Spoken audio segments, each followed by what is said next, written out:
Should we do how do we start this properly? Like, we'll do the whole intro before. Nope, that right there was the intro. Good job. Get going. Are we starting? Yeah. Cool. How's it going? It's going very well. So Best intro ever. I think, we fell right into it. Sort of like my whole life, I just fall into things. So I just want to make sure I don't drip my water. So, thank you for coming out today on a Friday afternoon. Absolutely. When I'm sure there's a bunch of other things you could be doing on our first actual summer day in the past week. That's true. So today we're with Dr. John Dempster. He's a naturopathic doctor and also certified with, you told me before, but it's a really long name, the anti-aging. Oh, I have a fellowship in anti-aging, regenerative, and functional medicine.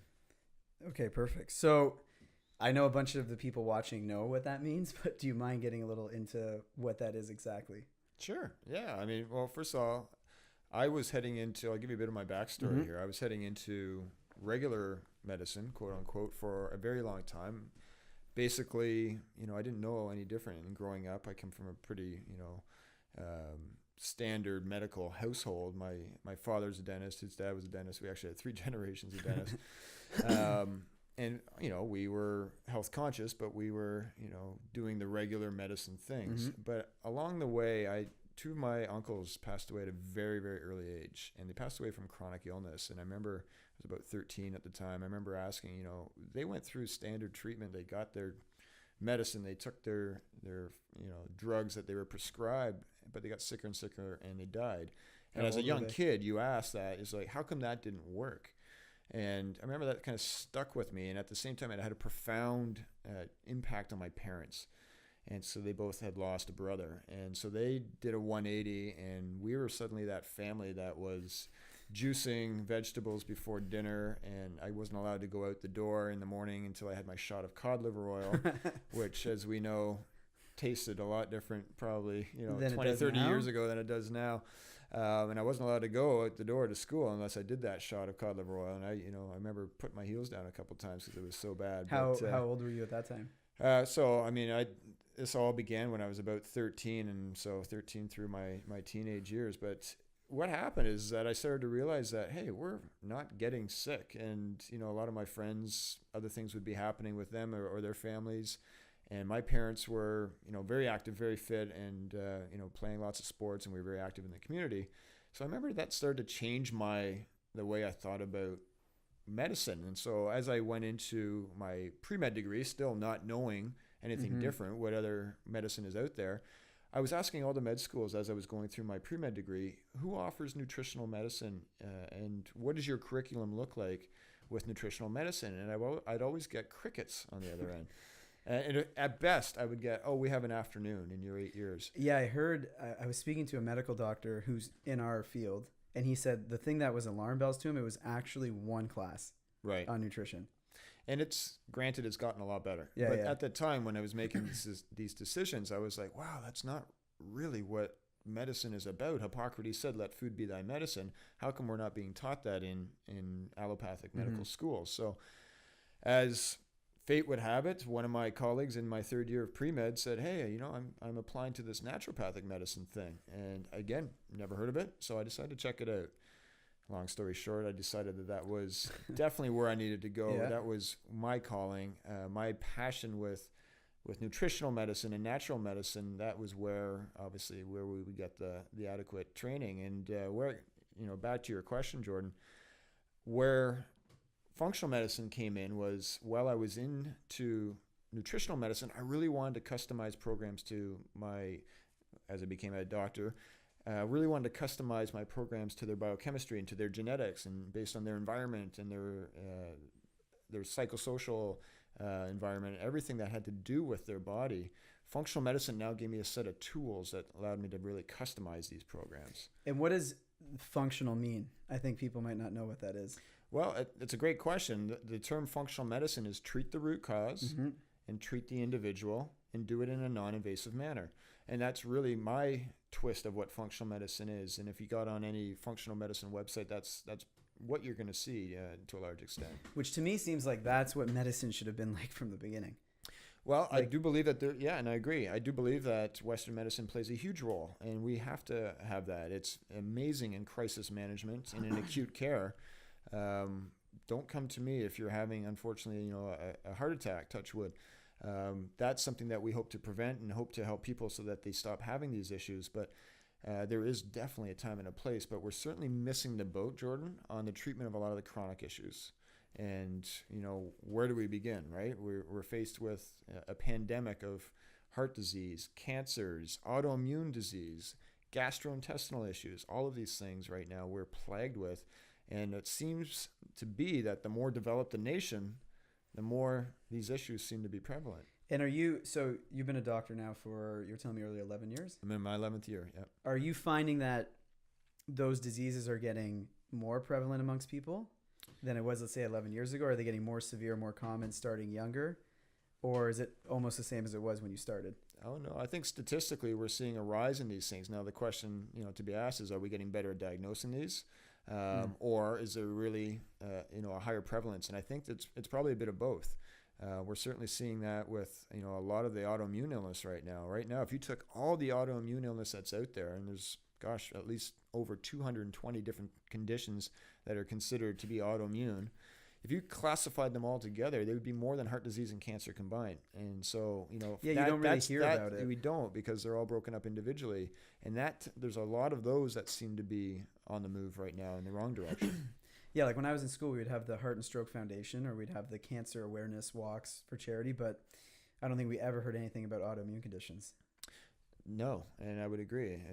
We might have heard, about the rare cases of MS or, Crohn's or colitis, which happen to be all autoimmune, but it wasn't so much attention to the collective umbrella. Yeah, and I think, I don't know if you're aware of this, but George St. Pierre was on the Joe Rogan podcast recently. Did you hear that one? I think I even caught part of it. Yeah. Well, he went to go see Dr. Jason Fung. Oh, yeah. And he put him on the intermittent fasting protocol, and because he got colitis. And it's so, like, you look at someone like George on the outside, he's jacked in all sense of the words, professional athlete. You watch his training, he's like meticulous with his training, meticulous with his diet, yet still gets an autoimmune condition. Right. And so there's no, as we were chatting about off camera, there's no boundaries, there's no borders, there's no demographic that a lot of these chronic conditions don't touch. And that's why I really do believe that functional medicine is the medicine of the future, because we are going to customize it to the individual. It doesn't matter where you live or, what your T4 slip says, it touches us all, and we've got to make sure that we are starting to pick up on the cues. And that's really what I'm passionate about, is understanding not only how do we treat somebody if they're in an acute situation with chronic illness rather, but more importantly, how do we reduce the impact of those occurrences in those individuals going forward, and obviously in anybody if we can prevent them. Just to go basic a little bit, just in case people aren't getting certain terms, what is the difference between acute and what is the difference between chronic? Well, chronic is a condition that's just repetitive. It's happening over and over. And a lot of people in this situation are managing the symptoms. So if you let's just talk about pain, right? If you have chronic knee pain and you can't figure out, first of all, an acute knee pain would be you fell off your bike and you hurt your knee. Yeah. Right? We all know that that's going to go away. We may have a cut that needs to heal. We may have a scab that needs to go away. If we tore a ligament, we may need to have it repaired. That's acute. But what happens if somebody doesn't fall off their bike and they have knee pain that's there every day, right? And this is obviously getting very simplified, but that's obviously the difference between a chronic condition and an acute the difference condition. Between having like intense stomach pains and gas, bloating, diarrhea. Yeah, and just you go out. You go out. Well, sure. Hungover is acute. Or you go out and grab your KFC bucket. That's what's going to happen for most of us. I miss that. I haven't had KFC in forever. Do you remember the? I'm sorry. I know you're going to get shaky here. It's starting to think. No, it was the Toonie Tuesdays. Do you remember the Toonie Tuesdays? I used to just walk to KFC. I get 2 or 3. Yeah. I get that macaroni salad, and I was like in bliss every day or every Tuesday when I was a kid. Well, you're back in your happy place, aren't you? Yeah. I tried to make like healthy KFC, like Flock down the street. Absolutely. So I'll get like the Flock, and then I'll get like gluten free and try to make the macaroni salad. But it's not the. No, and Flock is doing good things. They are doing good things. Yeah. Well, I think they're mostly organic. They are organic, yeah, organic chicken, and that's a big thing right now, is that people are finally becoming aware of what the raw food plays on us. And again, if you want to talk about gut issues, that's something that has a huge immediate effect that you can tell when things are going better or for worse. I heard one of my mentors say a long time ago, if you step on a thumbtack, it doesn't matter how many aspirin you take. You still need to take the damn thumbtack out of your heel, or else you're never going to, you're going to be on those aspirin for life. So getting to the root of the problem, whether it's gut or pain, it's so critical. Yeah, because I have another business I'm starting, Migraine Rescue. I know I've told you about it. So I'll go on the chronic migraine forums on Facebook, and some of the stuff that people live with. Like one guy's like, every time I play hockey, I get a migraine. So my solution is I take 4 Advil before I go play. And I'm like, yeah, it's going to work like short term, but do you want to figure out maybe you stop playing hockey for a little bit, try to figure out what's going on.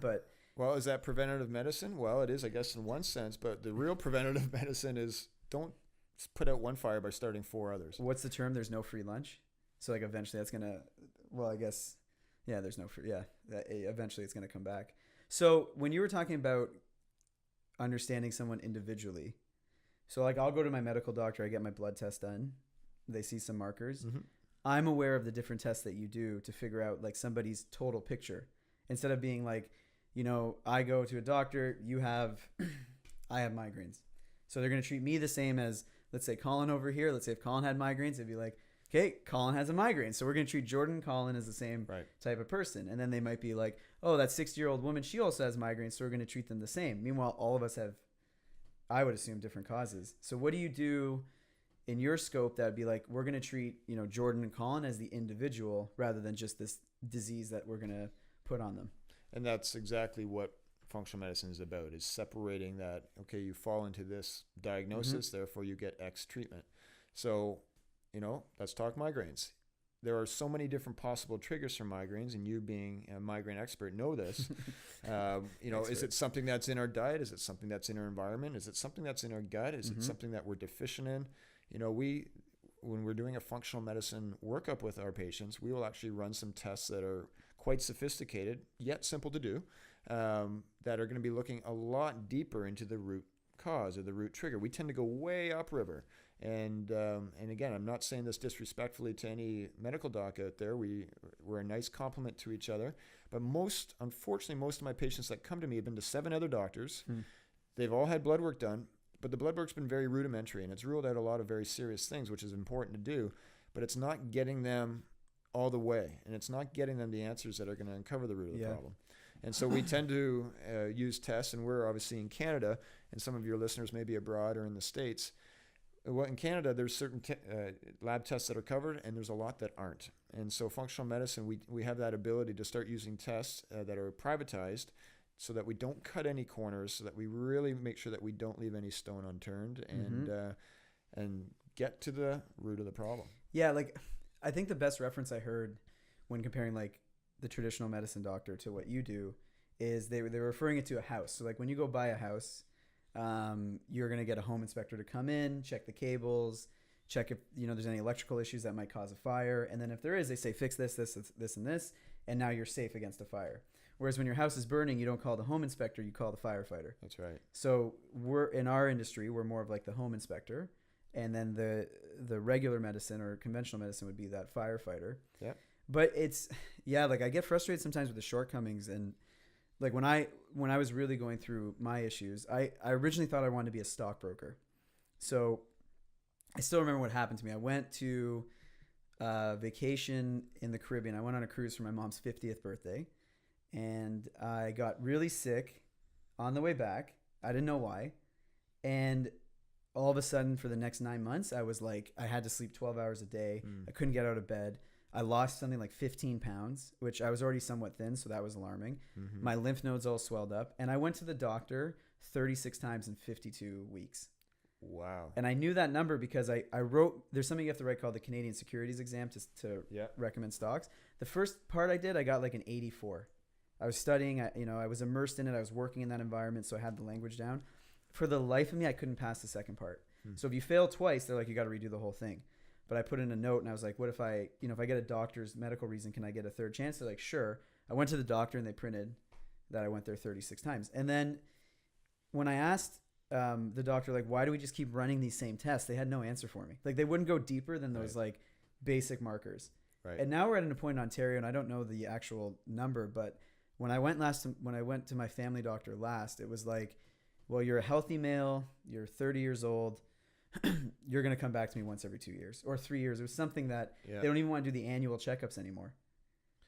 Well, the big thing here is that health is not the absence of disease, right? And so this is where functional medicine is. Let's start to pick off those early cues so that we're not having to throw a whole ton of effort, time, and money at something down the road. And that's really, I think that's a big philosophical difference right now is, let's make sure that we get on this now. And yes, I would have to say 80% of my patients come to me with a problem, right? It's not always just about prevention. And there's so many things that we can offer those people. But at the same time, in an ideal world, we'd be really trying to prevent these things from happening. Yeah. It's just, I feel the paradigm switching, but I don't know if that's because I'm in like an echo pot where it's like everyone I know in my life, they know about like what gluten-free is or dairy-free, which, some people can't handle, or healthy diets, or going to bed at 10 o'clock. But I think it is shifting because, as you're doing things like this is the information generation. We have people that can tune in and dial in from all around the world now and have information at their fingertip, anything that they want. So I do think the paradigm is shifting. And, I think we're going to continue to see people asking the questions for the answers they haven't been given in the past, right? And we're going to see people more and more wanting to get to the root of the issue. But do you feel that Dr. Google is becoming an issue? Well, I mean, there's pros and cons to everything, right? And I would certainly say that there's some pros to Google. And, I think it certainly helps spread some awareness about people starting to ask different questions about their health and, more importantly, becoming an advocate for their own health. But where it's a problem, it's a slippery slope, is that, as you say, Dr. Google can sometimes diagnose. So many times I've had cancer or something else when I read that. I'm like, I got the worst case scenario. So Dr. Google can sometimes give you the wrong diagnosis. And, and that's really where I think it can be frustrating for patients and doctors alike right now. Yeah. I wonder how many people read all the possible symptoms and all the possible diseases. Like, oh, I think I just have anxiety. Like, they don't go into like I think everyone immediately goes for that, like, worst case scenario. So to bring you back to school, so you went to this school, and I think, like, I know this because I'm in the world. How many people were in your class, in your graduating class? In my naturopathic class, there was 140. And that's for all of, was that all of Canada at the time, or was there the one in? Well, there's 2 accredited schools in Canada. Yeah. And I went to CCNM here in Toronto, and we had I think it was 140 in our graduating class. And I think there's 5 accredited schools in the States as well. So there's 7 in North America. But if you think of like 140 might sound a lot for a class, but comparing that to the medical school system. Yeah. So what kept you okay with going on that rare path? I actually almost didn't go down that route. Once I was applying to traditional medicine, and as I told you, I did this 180 once I became aware of what naturopathic medicine is. But kind of like, all big things in life, sometimes you have buyer's remorse right at first. And in that first month at school, I was like, did I do the right thing? Did I do the right thing? And then there was like this epiphany, and it was like one lecture, and that just steamrolled everything. And I knew at that point that I was absolutely on the right path. Yeah. And I remember very clearly, it was it was one of my favorite profs, Dr. Prowski, and we were talking. Who was almost my uncle. How does somebody almost become your uncle? Sort of. My uncle dated his sister for like 4 years. So like funny, like my uncle found out what I was doing, and he came home. He's like, yeah, there's this doc, I used to date his sister. He's a big deal, I think, like Dr. Prowski. And I'm like, yeah, I've heard of him. He's like, yeah, I almost married his sister. Like, that was the girl he dated right before. I can't remember how long it was, but he was like, that was his last serious girlfriend before he married my aunt. But what was the talk? What was that talk about that sort of said, no, this is the right thing? About clinical nutrition. And it was about the power of medicine that's on your plate. And that's, that spoke to me. That's what I was always looking for. And Dr. Prowski is one of the most intelligent men I've ever met, and is doing amazing things. And, at that point, that really just sort of reinstilled all of my actions and efforts to date. Did you have like outside pressures? Like did your family Zero. support? They supported you? They support. Yeah, absolutely. They wouldn't have cared what I did. But I think naturally, and here's another part of my story, which I didn't get a chance to break into. My grandfather, who's alive and well today, he's 93 last week. He is an engineer from Europe, and very, very pro natural medicine, because he had an experience at the age of 60, Poland. Okay. And he was a survivor of the camps during the war. Oh, really? The war, yeah. And so he's got all sorts of stories, and his big big revelation in healthcare came when he was 60. He was told he was going to have a double hip replacement. And that's 33 years ago today, or last week rather. And him being very analytical and very stubborn European said, well, let me look into this. And this is pre-internet. So he hit the books, he hit the library, and he beat his arthritis to the point, and he's a very devout tennis player. And that's the only reason that had motivated him to, because he wanted to keep playing tennis. Yeah. And I think my grandfather, it was basically just up until a couple of years ago, he's just finding he was slowing down a bit, that he couldn't keep up with the younger guys. So, he just retired 2 years ago as well. But, he, at the end of that story is that he cured it with his diet. He started making tinctures. Himself, and he took fish oil. And his surgeon to be, he went back there, I don't know if it was 6 months, 8 months later, it wasn't too long thereafter, and to the point where his surgeon was so blown away, he asked my grandfather to come and speak to his interns, not as a lecture, but say, hey, what happened? We had you pegged for double hip replacement. But there's a lot of engineers, you hear about them in Germany, who go into medicine after, because they view medicine and health as just sort of this mathematical problem. Mm-hmm. Let's put this and this and this in, and this should go away. Yeah. But yeah, okay. So that one talk is what completely affirmed what you were doing. And yeah, I mean, everything is moving in a direction, right? But at the beginning there, I was kind of like, did I make the right decision? And then that was like, boom, absolutely. How old were you when you were back then? Well, this was actually, I went into school. I'm just trying to think here. I think I went into naturopathic medicine at 25. So I was kind of a late bloomer, right? Yeah. Because I was checking out, I wanted to make sure I didn't want to be a dentist and teach. And I actually thought about stockbroking as well. So I did write both of those CSC exams. Did you pass them? I did, but I wasn't feeling sick like you were at the time. I failed one by 1%. I got 59.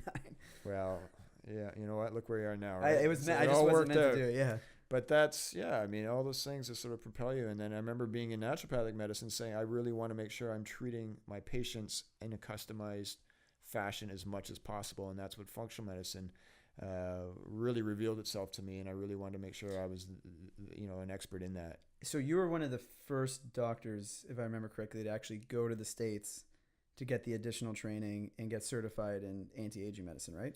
Well, I did what's called a 2-year. I did a fellowship in anti-aging, regenerative, and functional medicine, and it was about a 2-year process. And it was through the University of South Florida, mm-hmm. and in an institution called A4M, and that's one of 2 accredited functional medicine institutions in the world. The other is IFM, which is also excellent.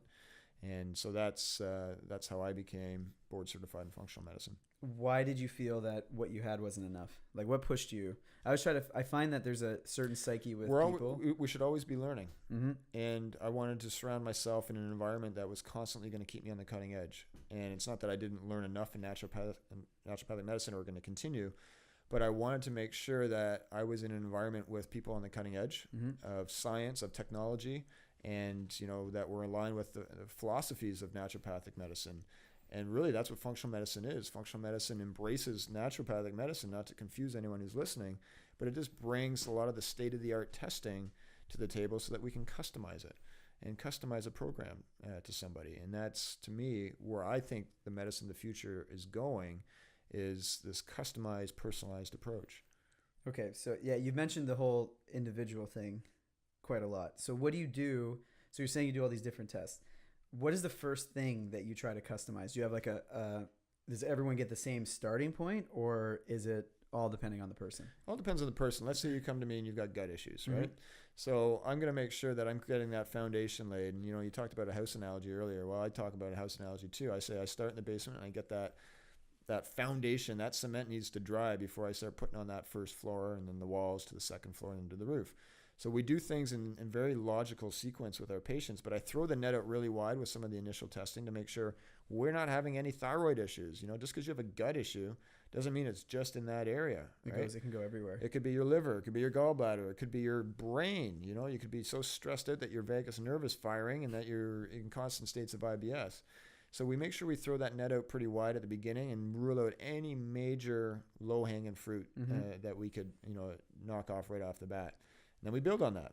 And then we build on that if we need to. And if we still need to build on it after that, we continue to do that. And we have a step-by-step way of doing that. And it is a process. It's not like going to I think a lot of people explain that very quickly. Yeah, we tell people, look, if you're looking for the quick fix, that is not what we do here. We don't just mute the symptoms so that, again, put one fire out to start 4 others later. That's not our approach. So, like, I'm aware because I'm in this world, but what is the importance of the gut? Like, I find that when I'm, learning about products and going to all these lectures, it seems to be now that the biggest trend is mental health is one of them, but more in relation to food you're eating, everything you're putting in. It seems like that's the base for a lot of these other issues. It's the foundation of virtually any program that we deal with our patients. And we have people with a wide range of symptoms that come to us or conditions or diagnoses. But it's to the point where I've actually put together this program called the Healthy Gut Institute, because the gut is literally the step-off point in every direction. It is where 80% of your neurotransmitters are made. Talk about mental health, right? So how do neurotransmitters associate to mental health? Well, things like GABA, serotonin, dopamine. A lot of those neurotransmitters, between 50 and 90%, are made in your gut, depending on the neurotransmitter. And so if your gut is not working optimally, if you're somebody who has inflammation due to leaky gut, or you've got an overgrowth of bacteria called SIBO in the small intestine, or you've got a parasitic organism that's hiding out in your colon, these are things that will start to deplete your nutrients, create inflammatory molecules, and that can create a huge downstream effect on your neurotransmitter production. And so I'm making it sound probably a little bit overwhelming and complicated. Yeah. But if we start with just looking and ruling out any assaults that are happening on the gut, so first thing we want to do is we want to heal and seal. We want to make sure that we're reducing any of that inflammation. It really is a construction site. And literally, yeah. And there is something, called leaky gut, which is literally your cells should be very tightly packed together. But a lot of us, due to exposure to medications, to chronic environmental pollutants, to gluten, to certain GMOs that are commonly in our diet, these will cause your cells to start to not break apart, but spread out. And then suddenly that barrier is compromised. And again, without getting into a whole leaky gut conversation here, that is really where a lot of things begin. You get this inflammatory situation. Potentially we've got some microbes that shouldn't be in there. Then we've got some environmental pollutants that are coming in. This creates a hurricane and a perfect storm. And again, all the way back to mental health, I used to host a summit called the Mental Wellness Summit. We talk a lot about fixing this by fixing your second brain, which is down here. And like when you go, when you think of anxiety and depression, which is becoming, I don't want to use those terms lightly, but I see it like 30-year-olds saying, I'm depressed. You never would think a young person who's like career is set, let's say they got a good relationship, they're just starting their family out, they have their house, everything's going well on the surface, but they're depressed. It's not, I don't think, common, and maybe you can correct me if I'm wrong, that our traditional systems like, oh yeah, that's actually not something wrong with your brain. It's more something that you're putting into your body. And once again, depression is literally a symptom, right? Now it's a collection of everyone. It's different. And this is not to simplify depression because it's a very complex thing, but that is a symptom, right? Now, because you're depressed, it does not mean you were born with an SSRI deficiency. That doesn't mean that should be the automatic treatment for everybody. Is what most people go on, an antidepressant, right? Yeah, and again, I'm not saying that there's not a time for these things, but that we have to look at for every single person that's dealing with symptoms of depression, what is the possible reason for that? For some people, again, it could be that they've got neurotransmitter imbalances. Some people, it could be because they're constantly eating a food that's triggering these problems in their gut, that's creating this whole downstream cascade of molecules that causes a depressive-like syndrome. And it's interesting you're saying it's a symptom because most people think that's the diagnosis. Like depression. It is. You can diagnose somebody with depression. But they almost don't view it as a symptom of something. They're like, I have depression, I own depression, I am depression. Yeah. It's sort of like in our society, we do diagnose obviously depression, but what is it, right? It's a collection of symptoms, and these can all be caused by different things. So if you were gonna start helping somebody get their gut better, now you mentioned gluten. I want to cover that because when did the whole gluten-free craze happen? 2008 maybe, that people started actually. It's been going for a while. And it's like, I think now it's stopping in some. I travel the country for work all the time, so depending on where I am in the country, it's like, okay, yeah, 100% I got you, or the eye roll. What do you mean? Yeah. Do you have, and almost like that accusatory, like, do you have celiac disease? Oh, is it just like, they sort of demonize me for wanting to be gluten-free. Well, it's a very popular, trendy topic, right? And I think some people will misinterpret that, and they'll think that, oh, hey, we're just trying to do something that's popular and trendy for the moment. But I think it's popular because of the science that's been backing it up, in the sense that it really does cause a lot of people numerous issues. It's not just about the gut or the brain either. Is it gluten, or is it the food we have here? Because like when I was in Israel, it could have been because I was on vacation. I was having pizza bagels every meal because I just went crazy. And I actually lost 4 kilograms when I was there. I felt great. I come back here. And why was that? What's going on with the grains over there, right? There's a different scenario with food in North America than there is potentially over in anywhere else in the world that's really taking the time and the care to not mess around with the strains of the grains. They're producing it in a non-GMO'd fashion. We're not spraying glyphosate on it in certain other countries. Yeah. You know, there's a bigger conversation to be had. So I can't demonize gluten itself, as gluten's been around forever and ever. But gluten is now a trigger. And if that cup you just picked up, right? Our cups have been filling up, not just in our lifetime, but in our parents and our grandparents. So the genetics we've been handed from 4 generations are now impacting us. And we may be dealt with a higher filled cup. And if that cup fills over, then we have a problem. Right. Yeah. And because like I got my grandfather who's also 93. And, you know, his argument is, why are you doing all this stuff? I eat bread my whole life. I'm 93. Like he still walks around his condo every day. Like he broke a hip, but that's another thing I think of is like the impact on my generation versus even my parents' generation, and how things are getting, like, we're not as strong, I feel, with dealing with these factors. And I don't know why, but... Well, I'll tell you what Dr. Alessio Fasano says, and he is right now known as the gluten expert. He's the one teaching any gluten expert you've ever heard speak on a podcast or a TV show or write a book. Dr. Fasano will be quoted. Mm-hmm. And he says, look, gluten will impact every single person that's walking around. It will be detrimental to your gut lining to some degree. But that may not be enough to cause symptoms that are outward or something that you can feel. And some of us have a set of genetics that can actually deal with that a little bit better than others. Somebody like your grandfather, for example. But he says unequivocally in his research, and this is a guy that I've seen speak at Harvard. I've seen him, he lectures regularly at MIT as well, I believe, guest lectures. And there's something that to his research right now that he is so adamant that he says that anytime that you eat a gluten-containing food, it will do some micro damage to your gut lining. But that may not be enough to necessarily cause a problem, you know, like your grandfather who's doing amazing. Also, I think there's something in that generation, like my grandfather wasn't in the camps, but he grew up very poor, didn't have a lot of food. And I do wonder if, like, when you grow up and you're in that, you don't have everything readily available to you your whole life, your body almost builds up a resilience because it's like, we're going to take whatever we can. Yeah. You know, so and to your point, yeah, we're the most overfed society yet undernourished society ever. Right. So it's like, you know, you look at that, and I've always thought that too, with people who have been through camps or some form of fasting or starvation scenarios. There's a conversation to be had there. People that are constantly putting food in their body, we tend to create all sorts of these oxidative and inflammatory events. And if we're not careful with what we're putting in our body, that's going to speed up these processes really quick. Yeah, because no one's starving anymore, really. Like, it seems to be on average that people are getting... You kidding me? Have you seen the rates of obesity out there? Why don't you tell us what are the rates of obesity? Well, we don't need to get into that, but it's obviously something that if you look at the trends, it's certainly going up. And yeah, you see, and depending on, like, again, province to province, I've noticed, like, when I'm not going to name which one in case anyone hates me from there, but there's a few in the middle that I went to, and I was like, it's every single person starting to look the same, like this big belly.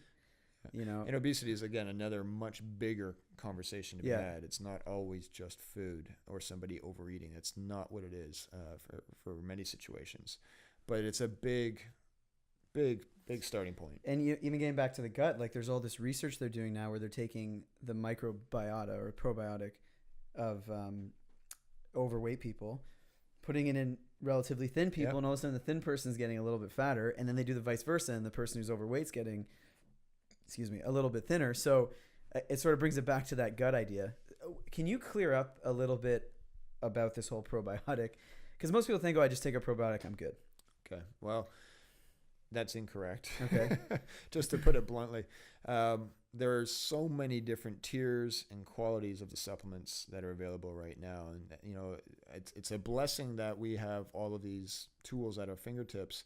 But this is a situation right now where the actual industry is not regulated. Mm-hmm.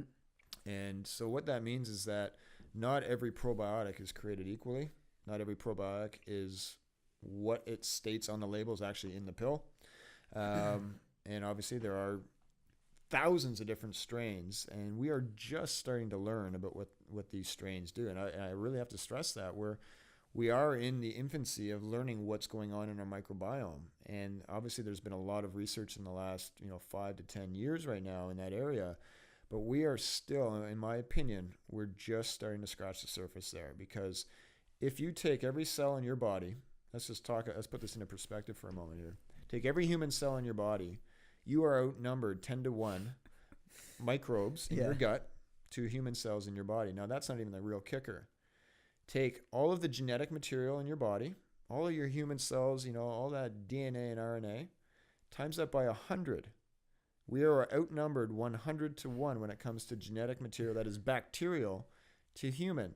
So you start talking about the impact of your gut, and you start talking about the impact of your microbes. And who am I? Well, we're more bacterial than we are human. Now I'm going to have another existential crisis. Yeah, so I don't want to put you off into that direction right now. But can you talk to these bugs, you think? You think you meditate enough and you're like, hey, do some good for me? Well, you joke, but I certainly think there is some research going on in that area right now that, the way we talk to ourselves sends a signal all the way through all our cells in our body. And, the book out there, The Second Brain, is about your gut. I actually joke. I say the second brain is on our head. We actually, our enteric nervous system that provides a large part of what our gut is, nervous system is about, is profound. And, just look at what's going on with the microbes in there, and you're already blown away. Yeah, there's what's his name? He wrote a book called Why Zebras Don't Have Ulcers. Yeah, a great book. And I can't remember the name of the author as well. It's Shaplot. Actually, Colin, can you find out that name for us? But he was on, I was listening to one of his talks, and he was talking about these parasites that have like a symbiote. So parasites are also microbiota, right? Like they're part of it, yeah. So he was talking about these cats, and they have this symbiotic relationship with this bacteria. And the bacteria goes into the cats, and then they get peed out in the cat urine. And then the mice and rats will sort of like smell that urine, and then it goes into the rat and disables a part of their brain. Yes. That makes them not scared to that cat anymore. Right, and the cat will catch it. And the cat catches it. And that's how the parasite gets transferred. Yes.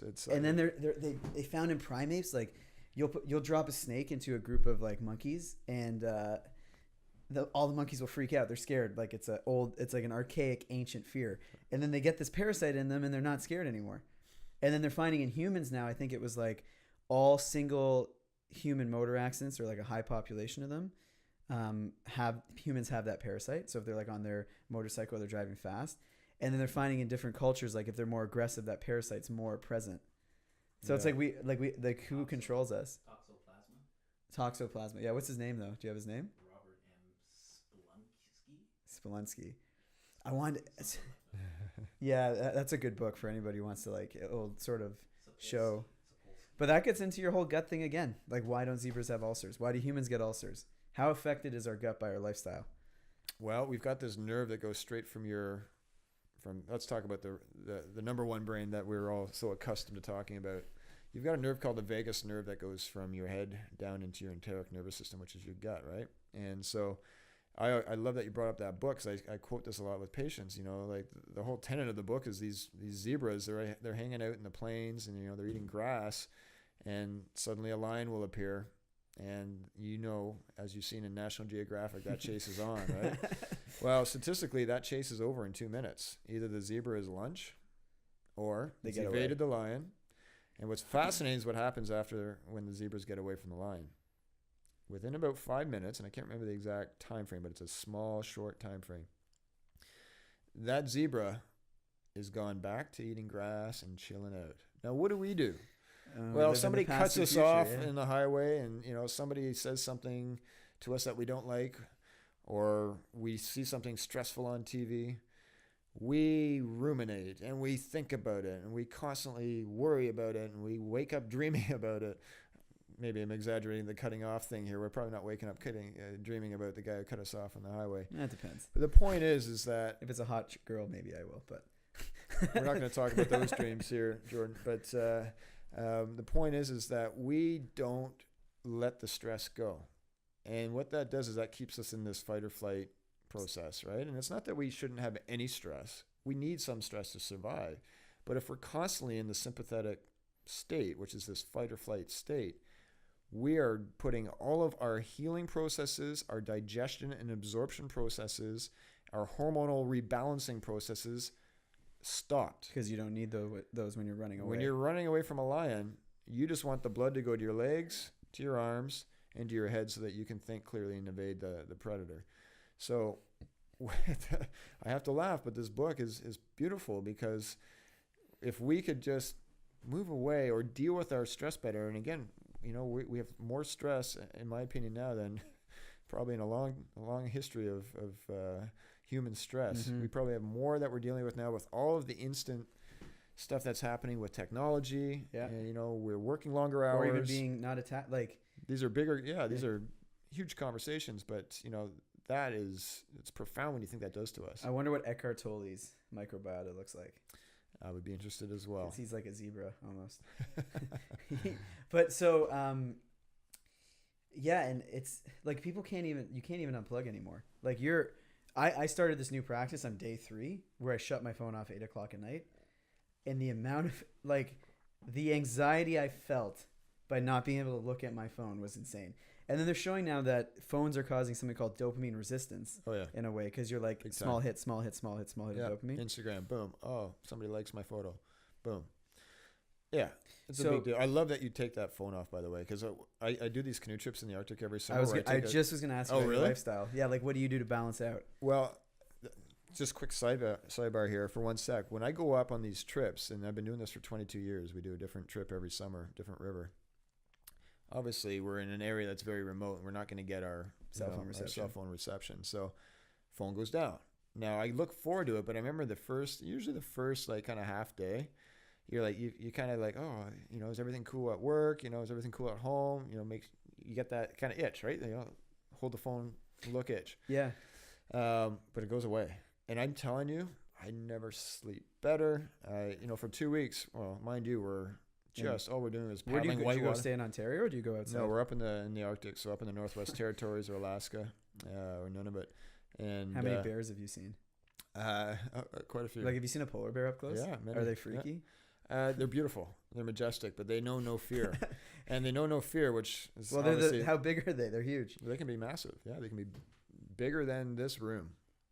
How close did you get? Not that close to the point I had to worry about my life, but our float plane picked us up one time, and we literally just lifted off the river, and around the ridge there was a polar bear there. It looked like it was walking towards our camp. Anyway, so we decided to get a close look, and we didn't bug the bear for too long, but that was the only fear that bear had ever seen, was this big float plane coming down on it. But did they even get scared, or they're just like, eh? Not from anything other than a float plane. Like they don't know any predators. What's the closest human to you when you go on these canoe trips, like other than your little group? Well, I mean, obviously we can never prove this, but some of the rivers we've paddled, people haven't paddled in 5 years. And so, we've paddled the most northern flowing river in North America. Yeah. Every trip goes north of the Arctic Circle. And so we're up there. Is it warm in the summer, or is it still cold? It can be, but it's also very light. And that's what also kind of trips you out at first, because at 2 a.m, it'll be as light as it is at 5 o'clock in the afternoon, here in Toronto. But it's a beautiful area. It's a reset for me. That's part of my spirituality and my meditation. I'm with very close friends, and it's obviously, there's a lot of fitness involved, and we're eating clean. Do you hunt while you're there? Like, are you hunting your own food? No, we don't. We have a couple guys that are the hired help, so to speak, that bring some food. They just drop it from the plane? No. They bring some guns, I was going to say, just to keep things at bay, but we don't shoot any animals. Again, we fish. Take my fly rod up. My friend's dad lives in Prince George. That's in BC, yep. Right? And they actually want him to go kill bears because there's an overrun. Oh yeah, there's some. Bears. Yeah, I've seen. Yeah, there's definitely some populations out there that. I have a bear steak at home he gave me. I still haven't eaten it. I gotta try it. You enjoy that. You've come a long way from your KFC bucket. Now, can I just? I gotta bread the bear. So like, how did you get? Okay, so you're a pretty dichotomous figure. How do you go from? Because you're in Yorkville, your practice, which like people who don't know Toronto is, I'd say one of the more bougie, like upbeat areas in the city. Yep. And then you'll just randomly go up north. How did that start? Well, I was guiding canoe trips at the age of 15. I went to a summer camp, a young guy all the way up. Okay. And so my summers were spent guiding canoe trips all across Canada, but primarily in northern Ontario and northern Quebec. Mm-hmm. And then at the age of 16, I got into guiding trips in the Arctic. And so that's how I sort of formed this group. Good friends of mine, and like from camp, you knew them? No, I'm the youngest guy by a long shot in this group now. But they had asked me they had a seat open up on one of their trips one year, and they asked me to join. They knew I could paddle and navigate a river, and the rest is history, as they say. Yeah, I think if there's ever a zombie outbreak, I'm coming to you. I feel like my survival rate goes up a bit. Well, maybe I can help you out on the river a bit. Yeah. Yeah, you just throw me off. Oh, we're overweight. Throw George. I got a huge fear of bears when I used to go to Camp Robin Hood, which is like just a regular day camp, but they would do like a 3-4 day overnight for people. And this asshole counselor, I was like 7 or 8. So like your fear is getting imprinted on you at that age, right? And they warned us of bears the whole ride up. It felt like it was a 3 or 4 hour drive, but that thing felt like all day. Like it was a slow bus ride. And they just instilled us with this fear of bears. And then the first night, they came by, there's a bear sighting, guys, like be careful. And then they did it to prank us on the second night at like 1 a.m. The counselor inside knew it. He had a bat near him. And they smashed on the cabin, and the guy's and he looks, he's like, "Oh my god, a bear!" And he freaked us all out. And then like, that's freaked me out ever since. I've never known too many bears to smack wood on a cabin. But I know. You know what? I was 7. They got you. They got me. I was 7. I was freaked out, and like, so I've never gone too intensive camping, but I've really wanted to try. I don't know if I could ever do Arctic Circle type stuff, but I've always wanted to like. Well, you could do it. Yeah, you could do it. You just got to take the plunge. Yeah, you'll bring me in your backpack one day. I'll try it out. I'll go if you go with your crew of like 30 years of experience. Sure. Come up. Yeah, it's fun. So you balance your life out, which I think is important. And because even, we were just talking about that book, like how often do you think people are unplugging these days? You deal with a lot of high performers at your clinic. Yeah. And part of this podcast is I want to bring on people who are high performers because I know that's important to a lot of people watching. But at the same time, they're probably performing so well in one aspect of their life that they're neglecting that downtime that you're experiencing. And sometimes they're actually really good at it too, right? Sometimes they put all their effort into, for a short burst, and then they take a time out. And so, some of our patients, they're actors, they're pro athletes, musicians, and, they're not always on tour. They're not always on set. But when they are, they're working hard. And again, everyone's got their predispositions genetically and biochemically that we need to support and help them with. But, to unplug is such an important thing. I think stress is, it's a bit of a cliche to say, but it really is behind so much, whether, again, we're talking about gut or brain health or knee pain. There's so much going on that stress is involved with right now. And my wife and I and our daughter, and we're actually literally any hour now could have our second child. So if if your phone, that would be the vibrates, best ever. We're 3 days overdue, so who knows? It could happen right now. But do you know if it's a boy or girl yet? Right, this one's a little boy. Oh, nice. Yeah. But the point of me saying that is my wife and my our whole sort of MO right now is to create balance, is to live a very busy, active life while we're in the city, but to unplug. And we're both very fortunate. We grew up outside of the city, and when we're not taking off on a trip somewhere, we're getting out of the city and we're getting in nature and we're getting on the water, and we love it. Did you take them up the Arctic Circle? Well, I haven't taken my 20-month-old daughter up there yet, but get her started Spartan style. Get her started early. Yeah, I have no doubt. We've already got a paddle in her room, and we took her out for her first canoe ride last summer, so she'll be a paddler. That's so crazy. So you have your clinic up here, but you mentioned you're starting a gut program. Yes. So why did you decide to put some energy into something outside of your daily practice? Like, we have patients, I'm very fortunate in the sense that we have a very busy practice, and I have patients right now from 38 countries that come to see me. Where's the furthest? Name it. Australia, I guess. That's on the other side of the world. People fly from Australia? Well, they fly in to see me once, and then we'll be able to maintain a distance relationship. So they're not coming in every week. Don't worry, Jordan. That's good. Yeah. But point is that I want to be able to help people that can't always come to see me. Mm-hmm. And so that's the purpose of the Healthy Gut Institute. This is, we are launching what is called my Heal Gut program, HEAL. And this is something that's coming out very shortly in the next couple of weeks. And we are hoping to help people who, this is an at-home program.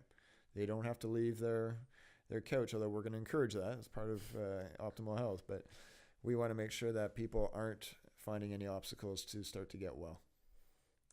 Cool. And so say it one more time where they can find it. It's you can get on our Facebook page, which is the Healthy Gut Institute. Yeah. And our URL, of course, I can't recall it right now, but we'll post it. We'll post it. I think it's thehealthygutinstitute.com, but we'll post it. And how would you know if this is right for you? Like if you're just listening to this and... Well, if you're dealing with any gut issues, and right now IBS is so rampant, right? And that's another umbrella term. What's a symptom of IBS? Yeah, because... Irritable bowel syndrome is a collection of symptoms, right? It's basically you've got gut issues, and this is another one of those cases where, unfortunately, allopathic medicine has a very tough time treating it, and these patients tend to fall through the cracks because you tend to look healthy, but you're in a lot of discomfort, whether that's gas, bloating, diarrhea, constipation. That's a big part of, right now, treating people with chronic gut issues is rampant with IBS because of this very reason. And there are so many possible triggers, as we've alluded to earlier, to gut issues, so that we just start to pick it apart. We make it a very logical step-by-step program, whether you're dealing with IBS or Crohn's or colitis, so inflammatory bowel disease, or celiac. There's so much gut stuff going on right now. So how do you know if you have gut issues? That would be the main ones. That, those are the actual obvious symptoms. But truthfully, anybody with a chronic condition needs to get their gut working better. I haven't seen a patient yet who does not have something going on that we can work on to get them working, get their gut working better, and obviously get the rest of their health coming along. Yeah, I noticed that even with my own migraines. That was like me cutting out gluten and dairy for a while. Yeah, that was a massive reducer of how often I was getting them. Oh, absolutely. And those aren't even typical triggers. Like most people think migraine triggers is chocolate, wine, fermented foods or coffee. But it was, when I cut those two out, it was. It's massive for you. It's a game changer, right? It was a game changer, yeah. Saved you from all those medications, and you did your body, and you just did a lot of good by doing that. Yeah. Well, anyways, thank you for coming on today. Yeah, you bet. And I hope I get a good news text this weekend. Well, yeah. Are you going? Are you gonna? Are you like? Oh, it's actually I got my 2-week trip right now.